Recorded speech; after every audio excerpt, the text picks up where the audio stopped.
right, morning everyone. So that's the topic. Hopefully it's the same as what you had on your schedule. If not, this is the time for you to check your boarding pass and go to the next stage. But yeah, I mean, this is just a quick summary of best practices that we at Dataworks have found over the course of time. As I run through any questions that you have, I'd hopefully have about 3-4 minutes towards the end. If not, you can always stop by the Dataworks booth out in the hall and catch up with either me or Vic, who's standing out there. All right, let's dive into it. So that's me, just quick introduction, co-founder, CEO. That's my email. That's my Twitter handle, an unfortunate nickname when I was an undergrad that I made the even more unfortunate choice of retaining as my Twitter handle. I'm easiest to reach on email and LinkedIn, so just feel free to hit me up at any point. Right, so almost everything that that I would be talking about today in terms of how you can save money on media buying is going to be related to transparency, or let's say a good 60 to 70% of it. And just before we get into what transparency is and why I'm saying it's so important, I just wanted to take us through a quick history lesson, right? So if you look at media buying overall, and if you say, well, how has it evolved over the course of time? Initially, you had more offline media buying, so you're talking more TV, radio, print, and so on. So it was linear. A lot of it still is linear. It's fixed rate, it's fixed duration, and the amount of attribution that you can do is really more in terms of a lift than in something that you can immediately track back and say, well, this one individual read this particular newspaper on this day in this place, and therefore they came in to the store and bought something. As you went along, you got more digital direct. So, if you had the Chicago Tribune, have the Chicago Tribune, and the Tribunes moved online. As it's moved online, you have the ability now to run ads on the online property. So as you're doing that, it's still linear in terms of a buy if you're going straight to the publisher. It's still typically a fixed rate.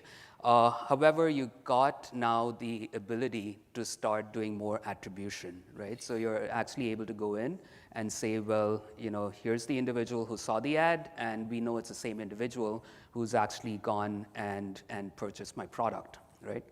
The next stage in the evolution, which probably is about 12 odd years in the making now, maybe a little bit more, is when it comes to programmatic. And here, loosely speaking, I'm going to use the term programmatic to cover not just what I would truly consider programmatic, which is the open web and buying on the open web, but also Facebook and Google and so on, which is more of a closed ecosystem. But the point is that in all of these different scenarios, all these different platforms, environments, it's become real time. You can bid and buy every single impression, every single click, and therefore it's variable rate. The cost of one impression or one click is not going to be the same as the cost of the next impression or the next click. You can start and stop it anytime, right? So if you see that one publisher is working for you, the other one's not, or one particular interest group or keyword, you can move your budget around at any point that you want. And it retains the digital advantage of being highly attributable. Quick piece of trivia before we move on. That banner at the bottom, that was actually the first banner ad ever run, right? Any guesses about the CTR that banner ad got? Numbers? 80? 90? Wow, okay, you're more optimistic than me. But that was actually 44%, right? Which means about 1 of every 2 people that saw that ad clicked on it, right? Which is amazing. Like if we get 0.4% now on a digital banner ad, I'd be thrilled, right? But yeah, I mean, that's how much it's evolved and how much you need to now kind of really pay attention to how the metrics are shaping up for your campaign. One question that often comes up when I'm talking to clients is, well, why should I bid? Why should I go programmatic when I can get a guaranteed rate from a publisher? And if anyone's working in a publisher over here, no offense whatsoever, there's different ways in which you sell. But this illustration hopefully will bring the message out. When you're paying a publisher, let's say that you want to hit a travel audience, right? So you go to, I don't know, CNN and say, well, I want to run ads on the CNN travel section. So when you run ads on the CNN travel section, yes, most of those people are looking to travel, but you now need to say, is that specific enough? Do I only want to buy people who are traveling, or do I want to get people who are traveling often? Do I want to target people who are traveling, let's say, Chicago to LA? And as you start asking those questions, you'll start realizing that even if you have cut out some amount of wastage, there is still a lot of wastage that remains in this entire process. So the image on the right is talking about how you're not paying a bulk rate for a given volume of impressions. You're actually bidding for every single impression, every individual that you're trying to show an ad to. And when you're doing this, the price that you might be paying for any given individual on the right might be more than what you're paying on average for an individual on the left.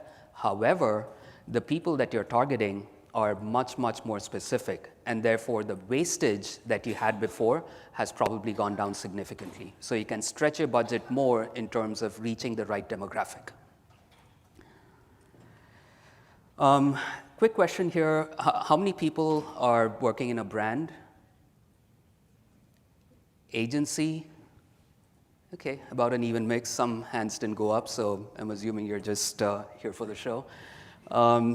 But if you look at this chain, right, and this is nothing to do in terms of a brand versus agency kind of thing, but it's really to explain what the value chain is.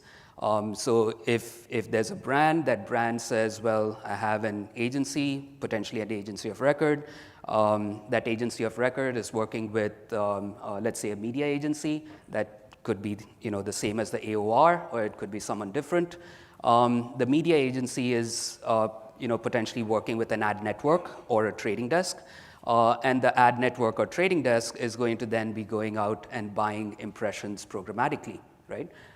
If there's a direct buy from a TV station or a publisher, well, a news publisher or anyone else, the media agency is probably signing those deals directly with them. Well, the challenge here is if you look at the handoff of value and of dollars from one stage to the next, when you go from the brand to the AOR, it's usually a transparent relationship. The brand knows how much the AOR is marking up. When you go from an AOR to a media agency, again, typically you know what that interaction looks like and what the actual cost is. When you're talking about the right side of it, between a network and a trading desk and the level after, the network and trading desk know exactly how much they're paying on the DSP or on Facebook or Google or any other online platform. The question mark, right? So the area of ambiguity is when it comes from the media agency to the network / trading desk. And that's where you get a large amount of potential loss of value, right? So there's, if the media agency knows exactly how much the ad network is paying for their ads, then you can capture what that value is, and they can say, well, we know that we are giving you this much, certain percentage of the value chain. The challenge is that very often that is not the case. There ends up being a non-transparent model between the media agency and the trading desk. When that happens, you end up with someone like the trading desk taking anywhere from 30% to 70% markup, right? I myself used to work in an ad network way back when I was a little bit younger. And if we were told, and I was heading operations, right? So I was actually running the campaigns, and we had a diktat that, if you're making less than 30% margin on any given campaign, shut it off, right? It's not worth it. Things hopefully have improved a little bit, but unfortunately, there's still a lot of players out there as a trading desk who don't operate in a transparent fashion, and so you might end up losing that much in this point on the chain. This is just to illustrate the point a little bit further. So in this case, we were, like I happened to be in the room with three CFOs of a pretty large media studio. And they said, yeah, we have beaten our agency down on rates. I don't want to reveal what that is, but let's say that it was somewhere in the single digits, low single digits. And I said, that's great. That's fantastic. You've obviously done a great job of negotiation. All media agencies want to work with you. But my question to you is, how much is that agency paying their trading desk? And they said, what? Who's the trading desk? So I said, well, there's going to be someone else who's actually doing the media buying. So what's the value out there? And what they didn't realize is that agency, because they were not aware of the different steps in the chain, they were potentially losing out something like 30 to 50% in that particular part of the chain, right? So a lot of people ask, okay, like you talk about transparency, is that, yeah, I've heard the buzzword, or maybe I haven't heard the buzzword. Is it really something that makes a difference? So this is from 2018 and 2017 with Unilever and P&G saying, hey, like we really need to take this seriously. And you might think that this is, just the beginning of this conversation. But if you look at this, Kellogg was talking about this back in 2013, right? So that wave's cresting. It's not something that, where the conversation has just started and people will start taking it more and more seriously over the course of time. This is actually something that is a really strong ongoing conversation. So it's potentially something that everyone here in this room should be taking more seriously. And really, again, like I said, when I started this topic, this is not a brand versus agency thing. At any point of time, if you are an agency, you need to be able to pass the red face test when your client comes up to you and suddenly says, hey, what's this whole transparency thing that I'm hearing about? I went to this conference and there was this guy on stage who started saying something about transparency. What the heck's going on? You need to be able to give them a clear answer. If you're a brand, and you need to go back and talk to your CFO or CEO, they could come up with this question at any point of time, right? So just be aware, understand how this goes, and as long as you know what the true cost of the media is that's being paid to a Facebook or Google or a DSP, you should be fine. So wanted to next step into different kinds of transparency. I'll talk through the pricing model, third-party tech, and so on. This might look like something out of an economics class, but hopefully not that complicated. Let me try to walk you through. The orange bar or the orange area at the bottom is, if you look at how that graph is going up and down, that's meant to indicate the cost or the price that you pay for every single click or every single impression, right? So for one impression, you might pay $1. For the next impression, you pay $1.25. The third one, you're paying 50 cents. So that cost goes up and down because you're bidding, and depending on how other people are bidding for the same ad, you might pay less or you might pay more. The challenge when you go and talk to someone who's working on what I would call a fixed CPM or CPC model is that what they're charging you is the red line on top, right? So for every single impression, whether that impression costs $1 or $1.25 or 50 cents, you're probably shelling out $2, right? So the blue area then becomes the margin that non-transparent vendor is taking away from the media budget, right? And so, again, you'll hear me say this multiple times in the presentation, but you should be paying for the true cost, for the actual cost of media. And in order to make sure that you are, ask for a transparent reporting or for server reports. So when you have a server report that's being sent, automatically generated and sent to you, the chances of that getting fudged is obviously much, much lower. So what's the implication, right? So just to show you how much of a difference this can make, so the donut on the left shows you that an agency might take a 15% commission. Those of you here in an agency saying, hold on, it's not that easy. Let's take some percentage, like I'm just assuming 15. The other 50%, that's money that you would lose to a non-transparent player, right? And therefore, the actual amount of money that's going to media becomes just 35%. So 35 cents out of every dollar would then go to the actual purchase of media. Once things become transparent, let's say that whoever the transparent vendor is taking 15%, so they're taking 15% of 85. You now go up to something like 72% of the total media budget going to the media itself, right? And if you flip that and look at the number of impressions that you're buying, and that was previously 35% and now going up to 72, that means that you now have an increase in results of 100% just by making sure that you've gone from a non-transparent vendor to a transparent one. So if I asked you, look, there's a $5 CPM, someone ran a campaign for you, and I said, well, is $5 CPM good? Is it bad? Does it depend? Good? Bad? It depends. I gave away the answer, didn't I? I should have waited on that. But yeah, absolutely. I mean, like these are all the different things that I would ask. Which websites did that run on? If that was running on a long tail 123music.com, it's probably way too high. If you were running the same thing on let's say ESPN on a prime spot, that's phenomenal, right? What kind of inventory is it? If it's banner, that's a different question. If it's video rates are much higher. Audio rates are much higher.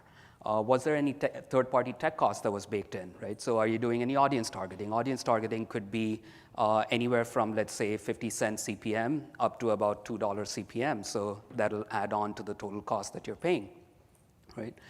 And therefore, you should start digging into the details to really understand if the media buy is working for you and if it's effective or not, right?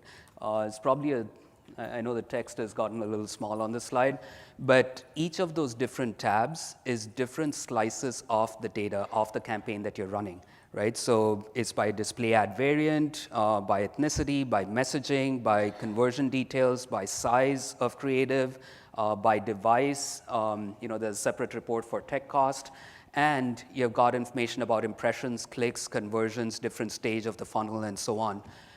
Whoever you're working with, make sure that you're getting some flavor of this kind of report, right? It could be this detailed or it could be less detailed depending on the kind of campaign that you're running. But that's critical for you to stay on top of what the actual media buy looks like. Fraud prevention, so another topic that probably hopefully comes up in your conversations when you're talking to a vendor. A few things on this. Yes, I know those numbers look massive. $19 billion is, potentially was lost last year. 7.6% is the share of total digital spend lost to fraud, according to some reports. Couple of key takeaways, right? So number one, fraud is never going to go down to 0%, right? The industry has actually done a great job of trying to bring it down to the single digits. If you really wanted to be scared, 5 years ago, if you had pulled out a report like this, I think there was, I'm forgetting, I think there was a Mercedes ad, if I'm not mistaken, that got audited.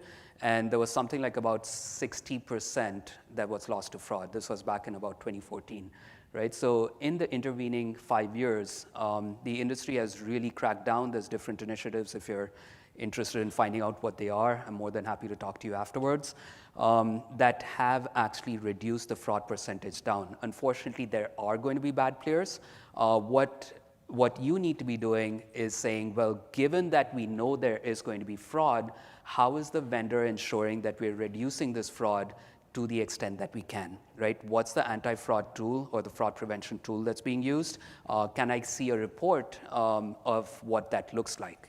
So are you preventing fraud on a pre-bid basis, on a post-bid basis? How are you constantly optimizing to try and reduce the amount of fraud that we see coming through the system? So moving on to a slightly different topic, how do you compare results across different channels, right? And the previous presentation, if any of you were here, actually touched on some of these topics as well, so there might be a little bit of overlap. But if I look at the funnel overall and I look at where different digital channels slot in, if you look at most offline advertising, if you look at some forms of online advertising, let's say display, audience-based targeting, native advertising. So all of this kind of goes in at the top of the funnel. You're trying to build awareness, right? As you go further down into the mid-funnel, you're talking typically social media, some types of email marketing as well. And as you go to the bottom, you're now taking a look at search, right? So if you're searching for a laptop, in Chicago, or a laptop shop in Chicago, if anyone's still buying offline, that's now something where you have a specific need, and that intent is something that gets tapped when you're showing a search ad. Retargeting, if anyone's coming to your website, that means that they are now, by its very definition, interested in what you're trying to say. Because they're interested in what you're trying to say, the likelihood of a conversion from someone who's come to your website is going to be that much more, right? And eventually, as you start capturing first-party data, and you've got email address, you've got street address, you've got information about the demographics and so on, the best type of data that you can ever have, because you own it and you've vetted it, you've qualified the data, is first-party data, right? So really, we're talking here about 3 stages. One is building awareness and a pull. The second is trying to drive bottom line ROI. And finally, a little bit of retention, where you take that first-party data, use it in email, use it to target people online so that you're able to bring them back. So now if I saw how this translates into real numbers, so this is a slightly simplified version of a live campaign. If I look at search, social, display, right, you've got the highest CPC on search, right? But because the conversion rate is so high, your cost per action, cost per acquisition is actually the lowest, right? And that's because, as I was pointing out in the previous slide, search is something that comes in at the bottom of the funnel. If someone's searching for a laptop, they probably want a laptop, right? And so if you show them an ad, you will get some results, right? With search, you typically don't need to optimize to get results. You're going to get results anyway. The question is how much more you can squeeze out of your budget when you're running a PPC campaign, right? And so don't stop, or don't allow a vendor to stop at saying, well, you spent whatever, $10,000, here's 500 conversions, you should be happy. The question you should be asking is, is it possible to take that 500 conversions up to 550, up to 600? That's what a good vendor should be doing on your behalf. So, again, looking at these numbers, and if I were to ask, well, is this good or bad? A few questions that you should be asking yourselves, right, is first, what's the objective? Is the objective awareness? Is the objective ROI?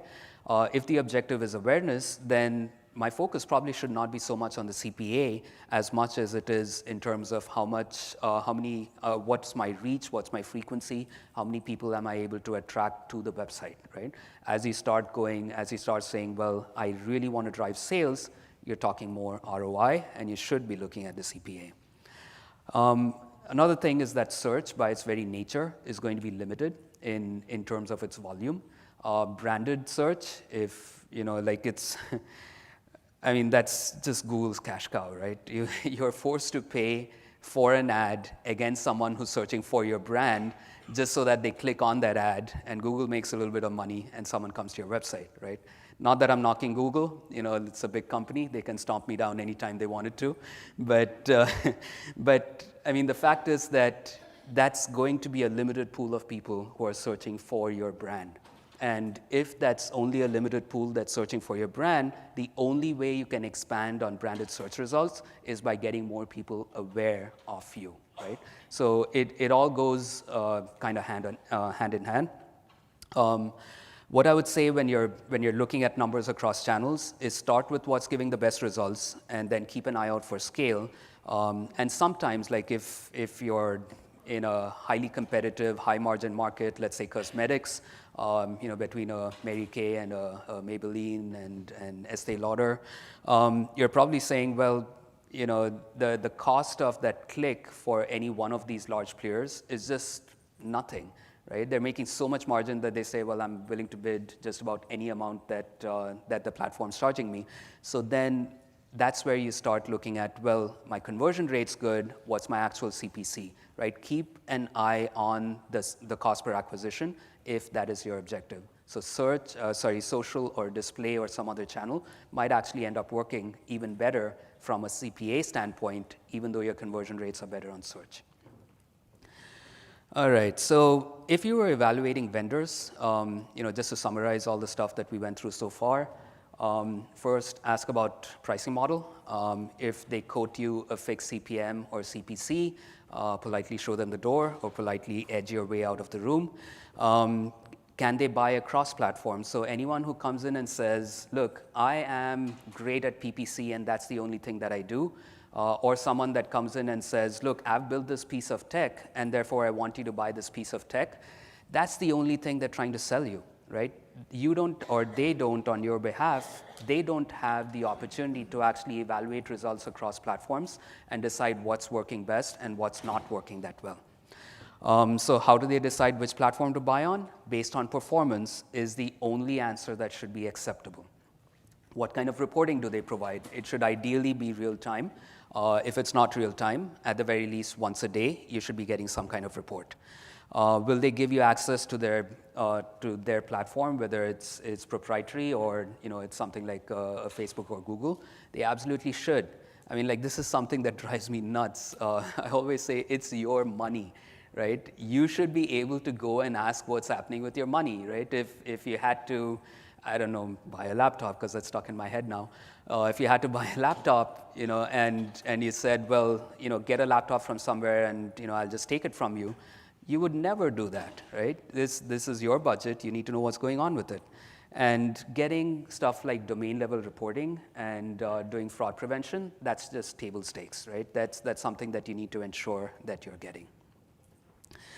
So the last point that I wanted to cover is about insourcing, right? So again, it's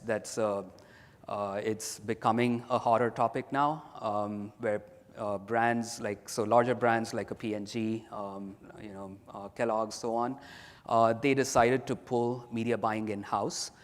So there's a lot of smaller brands that are probably trying to do the same thing, agencies that are saying, well, instead of giving this to a media agency, why don't I do it myself? So the question a common question is, well, should you be doing this? Should you bring the buying in-house? So if you look at that graph over there, the chart, the orange dotted line that's going across next to 5,000, that's my estimated cost of how much an employee would be. So what you then need to look at is, well, is the media buying that you're doing and the corresponding commission that you're paying someone else, does that exceed the cost of having someone in-house, right? So if your total media buy is, let's say, $5,000 a month, and let's say you're giving maybe 20% of that to someone, they're then charging you $1,250 or $1,000, which is way less than the cost of having an employee in-house. When you go up to maybe $20,000 of spend consistently per month, that's when the cost of the commission that you're handing someone else is probably about the same as you doing things through an employee that you're brought in. Well, the next question you need to ask is, well, do we have someone senior who understands digital media buying and is therefore able to manage this? If you're not, that becomes a bit of an issue, because now you need to factor in someone at a senior role, at a senior level, and their salary as well. right? So the cost of media that you need to buy in order to support that senior executive and the person, like, let's say the analyst who's doing things in-house for you, that the amount of media you need to be spending is that much more. So at the end of the day, this comes out to a build versus buy decision. If this is something that's strategic for you, if you believe that it's something that actually is going to make a difference to your business, to your firm, to your brand, you should go out and get these resources, right? You might end up with a short-term hit in margins and costs, but in the long run, it'll pay off. If this is not something that you truly believe you would want to do as one of your core capabilities, that's when you should probably step back and say, well, let me evaluate this and let me see if the cost actually makes a difference, if it works out or not, right? So quick summary, how can you save money? Ensure all levels in your media buying chain are transparent, prevent fraud, guarantee domain visibility. You could potentially end up saving, depending on who you're working with and if they're doing this right now, you could potentially end up saving anywhere from 30% up to 100% or more, right? So I'll stop there. I think we have about 5 seconds, unfortunately, for questions. But if we can take a couple more minutes, if there are any questions, happy to answer here, or you can come and meet me afterwards. Yes, sir. We're strongly considering going in-house for all of our digital. What strategies would you say for talking to the trading desk to get those rates of commission down? It's going to depend on things like volume, what the consistency of your spend is. When you say you're going in-house, so you're talking to a DSP, I assume, to sign a deal. So ask them about their minimums, right? So if your minimum spend is about what they need, you're good, you can go to one of the large DSPs. If not, you'll probably need to look at a second-tier DSP that does not have those minimums, and so you're not burdened with those costs. Yeah? All right, I think that's about it for now. I'm being shooed off. Thanks, everyone.